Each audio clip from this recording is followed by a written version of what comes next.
membaca para detektif mungil. Ya.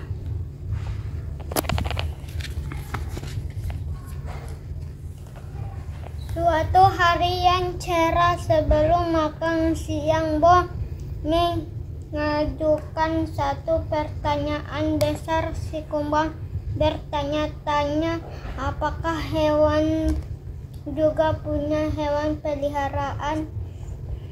Tanya Bo.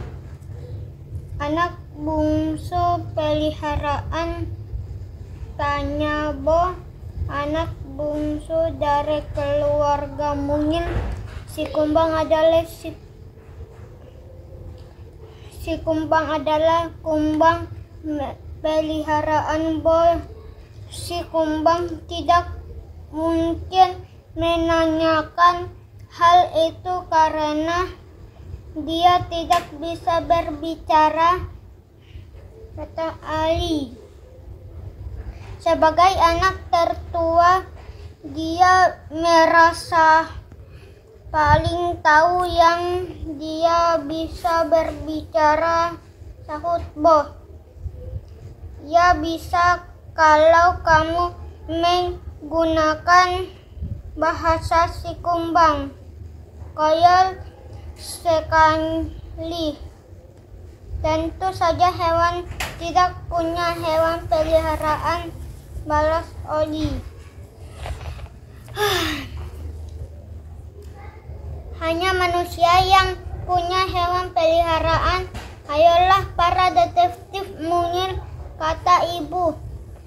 Mari kita melompat ke dalam buku untuk menemukan jawabannya.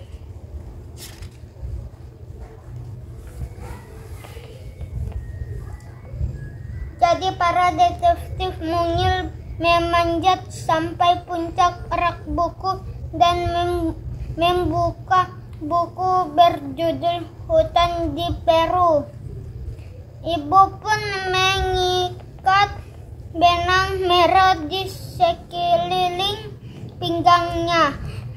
Tujuannya adalah supaya mereka bisa keluar dari buku setelah petualangan mereka berakhir. Mari melompat dan mendarat tepat di tengah hutan yang penuh dengan kehidupan.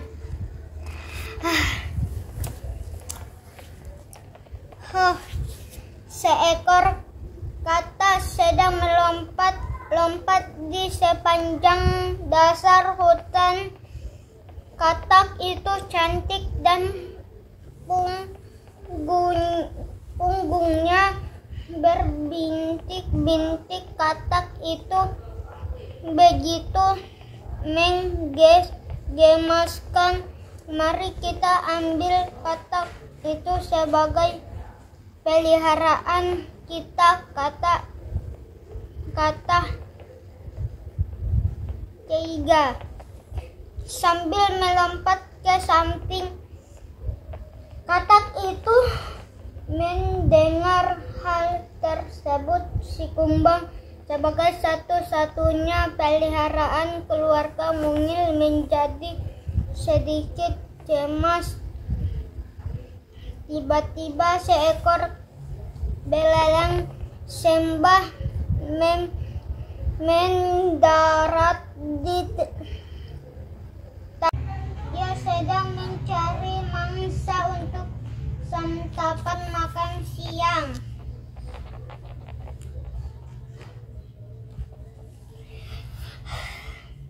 Para detektif mungil begitu mengagumi katak itu, jadi hanya si Kumbang yang memperhatikan kehadiran belalang sembah itu. Si Kumbang pun menghentakkan kakinya untuk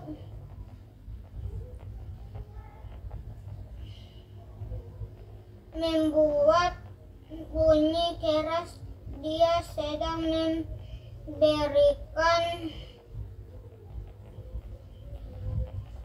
peringatan menanyakan kepada para detektif mungil. Namun yang mengerti bahasa si kumbang hanya Bo. Jadi hanya Bo yang berbalik. Si kumbang menyuruh kita menjauh, teriak Bo. Ketika belalang Semba itu terbang untuk mengejar si katak, para detektif mungil pun melarikan diri. Lari!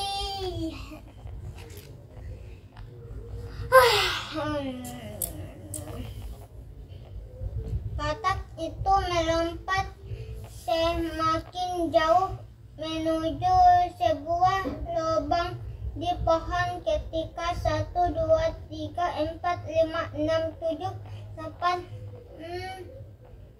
8 kaki berbulu satu persatu keluar dari lubang di pohon itu. Seekor laba-laba tarantula raksasa berdiri di depan lubang pohon. Dia tampak seperti pengawal besar. Katak mungil itu pun melompat dan berlindung di bawahnya.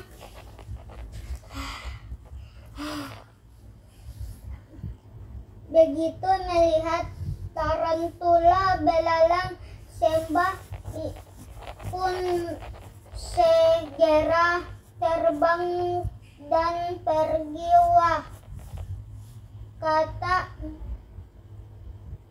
Oli sambil terkagum-kagum. Menurutku bisa jadi katak ini hewan peliharaan tarantula. Tarantula tidak seseram yang dikira orang. Kata ibu ketika laba-laba itu masuk kembali dengan tenang ke dalam lubang pohon.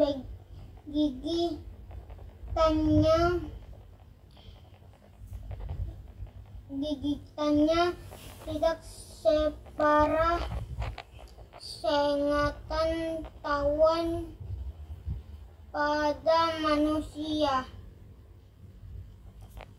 dan waras sarang mereka menadukan kata taiga. Tanya kagum sambil mengintip sarang tarantula pada lubang pohon itu. Tarantula menghiasi sarangnya dengan anyaman sutra perak. Sedikit lagi.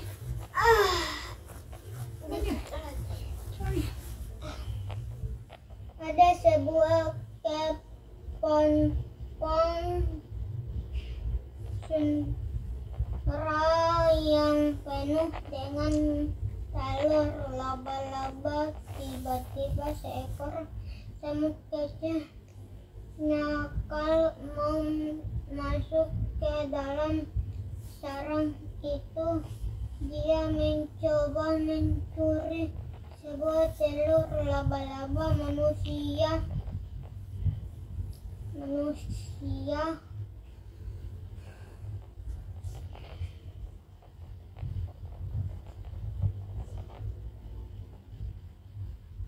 Kenapa?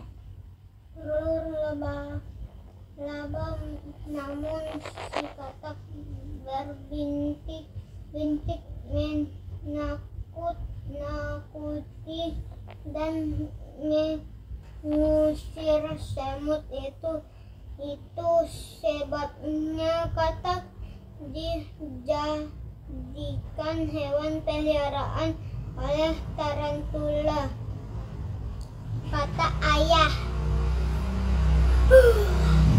Dengan puas, jadi hewan memang punya hewan peliharaan. Impal ibu, satu pertanyaan lagi terjawab. Dan kamu memang mengerti bahasa si Kumbambo? Oi. Akhirnya mengakui, maaf, aku tidak percaya kepadamu.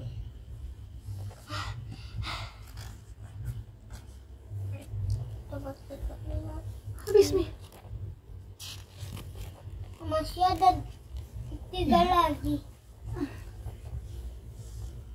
Ibu dengan kuat menarik benang merah di pinggangnya 3 kali supaya keluar. Jika Mungil bisa naik ke atas, mereka pun naik, terus naik melalui halaman-halaman buku yang dipenuhi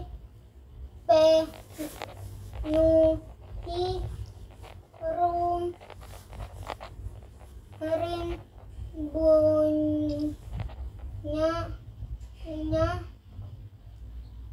dedaunan hutan. Akhirnya mereka tiba di rak buku mereka sendiri, tepat pada jam makan siang. Mantap. Lupa Like,